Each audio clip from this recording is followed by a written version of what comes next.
मेहकर तालुक्यातील पेंटाकळी धरणात तिघांचं जलसमाधी आंदोलन.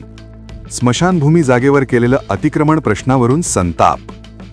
बुलढाणा जिल्ह्यातील सारशिव गावातील युवकांनी पेंटाकळी धरणात जलसमाधी आंदोलन सुरू करत प्रशासनाचं लक्ष वेधलं आहे. मनीष जाधव, प्रवीण राजगुरू आणि पंकज वाघ यांनी गावातील स्मशानभूमी जागेवरील अतिक्रमण काढण्यात यावे आणि स्मशानभूमीची जागा खुली करण्यात यावी या मागणीसाठी हे आंदोलन सुरू केलंय. सारशिव गावात सुमारे 1.5 एकर जमीन हिंदू स्मशानभूमीसाठी राखीव असून त्या जागेवर गावातीलच एका व्यक्तीने अतिक्रमण केले आहे. एवढंच नव्हे तर त्या जागेला तार कंपाऊंड करून झटका मशीन लावली असल्याचा आरोप आंदोलनकर्त्यांनी केलाय. सोबतच जिल्हा परिषद शाळेच्या परिसरातील अतिक्रमण त्वरित काढण्यात यावे यासह विविध मागणीसाठी हे आंदोलन सुरू आहे. या मागण्यांसाठी यापूर्वी सुद्धा अनेक वेळा आंदोलने करूनही प्रशासनाने कोणतीही ठोस कारवाई केली नसल्याचा आरोप आंदोलनकर्त्यांनी केला आहे.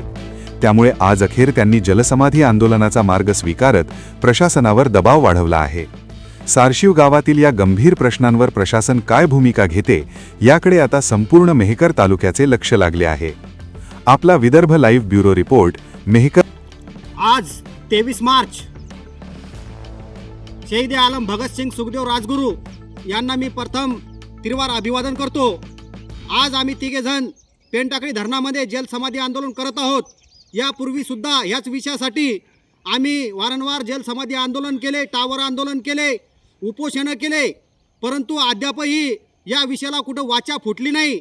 हे प्रशासन एवढं निर्गठ्ठ झालेलं आहे की फक्त डावलाडावली करत आहे. तरी माझी प्रशासनाला विनंती आहे की आमच्या ज्या प्रामुख्याने मागण्या आहेत की प्रल्हाद कचरू शेजूळ नावाच्या व्यक्तीने साठार राखीव स्मशानभूमी, हिंदू स्मशानभूमी म्हणून हिच्यावरती कब्जा केलेला आहे, त्याच्यावरती जांबाचा मळा तयार केलेला आहे आणि त्या जमिनीला झटका मशीन लावलेली आहे. झटका मशीन ही जनावरांसाठी लावली जाते, परंतु ही जमीन जी साठार जागा ही गावला लागून आहे, तिथून खूप लोक जातात, विद्यार्थी सुद्धा शाळेकडे येतात. ॲक्च्युली 2 मुलांना तिथे शॉट सुद्धा लागलेला आहे. हे मी व्हिडिओ साहेबाच्या कानावरती सुद्धा टाकलेलं आहे, परंतु अद्याप ती झटका मशीन काढली नाही. त्यानंतर जी आपली जिल्हा परिषद शाळा आहे त्या शाळेवरती सुद्धा ह्या प्रल्हाद कचरू शेजूळचंच सर्वात जास्त अतिक्रमण आहे. तरी शाळेभोवतालचं अतिक्रमण सुद्धा त्वरित काढण्यात यावं. त्यानंतर जी काही आपली बनातली विहीर आपण म्हणतो, आज रोजी खरोखर पाण्याची टंचाई आहे, तर त्या विहिरीवर मोटर टाकून हा सिंचन उपसा करतो, तरी हा कायमचा सिंचन उपसा बंद करण्यात यावा अशी माझी प्रशासनाला मागणी आहे.